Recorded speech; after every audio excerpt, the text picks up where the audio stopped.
Good afternoon. This is Warning 6162 Wolves. Oh, one of the first of my litter of puppy videos, so to speak.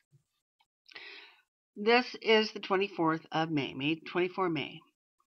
And we're looking at Coastal Post www.peninsuladailynews.com. This article is from yesterday. Japanese tsunami debris. Lots of flotsam by October, ocean expert warns.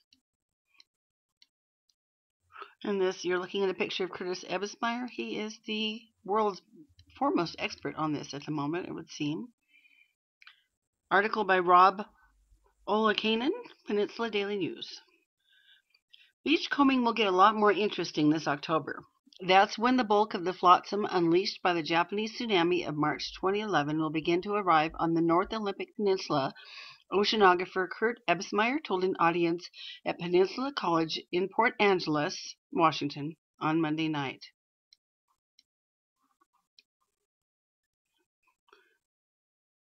He also conducted a workshop in Sequim on Tuesday. Ebbesmeyer and his colleagues believe that the leading edge of the main debris field will hit the Washington coast as ocean currents shift this fall. And that's true. That's when the currents shift on the Pacific coast. Some flotsam is expected to spill into the Strait of Juan de Fuca. That's actually what Warning 616 has been prophesying and seeing, sadly. And you see here, Ebbesmeyer says, I'd be watching for it. Strait of Juan de Fuca, that means Victoria, the Peninsula, Vancouver, ultimately probably Seattle. Ebbesmeyer goes on to say, in my view, we're in a 6-month countdown to October. While there have been numerous magnitude 9-point earthquakes along the Pacific Rim, humans have never been around to record the arrival of this much tsunami debris, Ebbesmeyer said. This is an unprecedented event, he told a crowd of about 80 during a 90-minute presentation at the college's Little Theater. It's not just the leading edge, it's just going to keep arriving for the next several years. We've got to be ready. Ebbesmeyer's presentation was an overview to the 3-day North Olympic Tsunami Debris Symposium in Port Angeles and Sequim. So here's an aside from Two Wolves. That's interesting. There's now a North Olympic Tsunami Debris Symposium. Okay, that's good. Going on, a debris identification workshop was held on Tuesday in Sequim, which is where Two Wolves previously lived.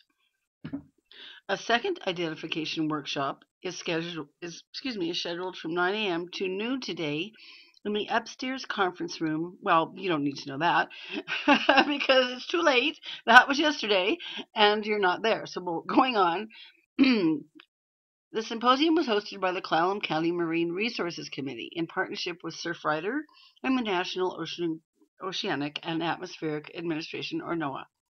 I'm here to say it is not rocket science, Ebbesmeyer said. If we're organized, this is not a problem. Ebbesmeyer is the co-creator of the Ocean Surface Current Simulator, or OSCARS, computer model, which predicts the movement of ocean flotsam worldwide using known ocean current patterns and wind speed and direction information provided by the U.S. Navy.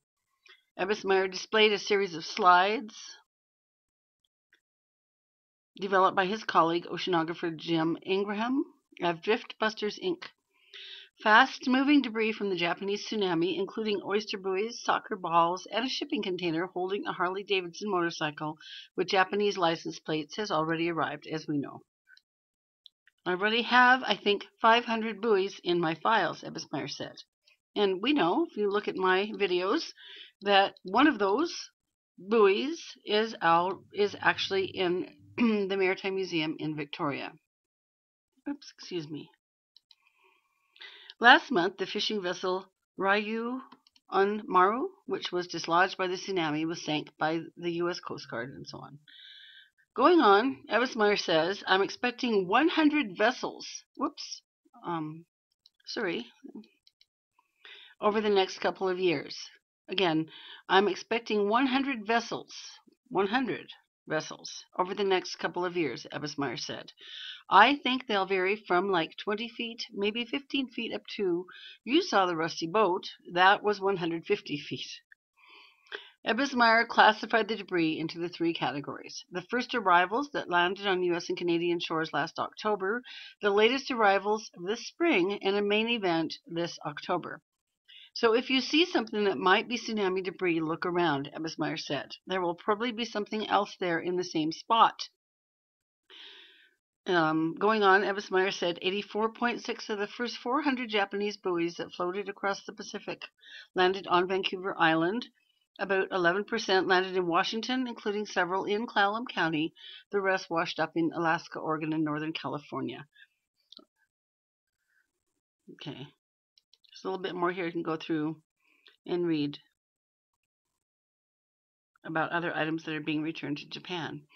Going on, he said, I'm convinced it's going to happen hundreds, maybe thousands of times in the next several years. That would be the return of objects.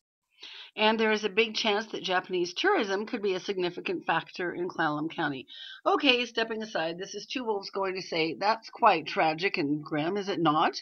That to sort of, I don't know, rejoice over tourism as Japanese mourners come to claim parts of their families? Anyway, going on, that said, based on past bills of hockey gloves and Nike shoes, Ebbesmeyer estimates that 74% of the debris that washes the shore in Washington will land on 10% of its coastline. So that's what we've already seen, eh? Near the Macaw Res, the reservation at La Push, pretty much the northwest coast of northwest Washington, Port Angeles, Dungeness Spit. Asked if human remains will accompany the debris field, Ebbesmeyer said, we're expecting 100 sneakers with bones in them. Okay, I'll let you think about that. It's rather odd.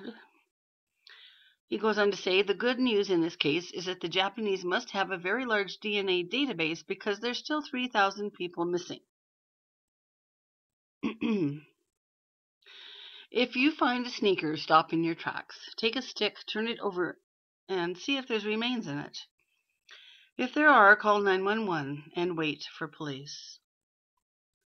That may be the only remains that a Japanese family is ever going to have of their people that were lost. We're dealing with things of extreme sensitivity. Emotional content is just enormous, so be respectful. Okay, and this is Mr. Ebbesmeyer again, addressing people in Sequim. Okay, so this is Warning 616 out on this issue. A lot to think about, eh? Cheers.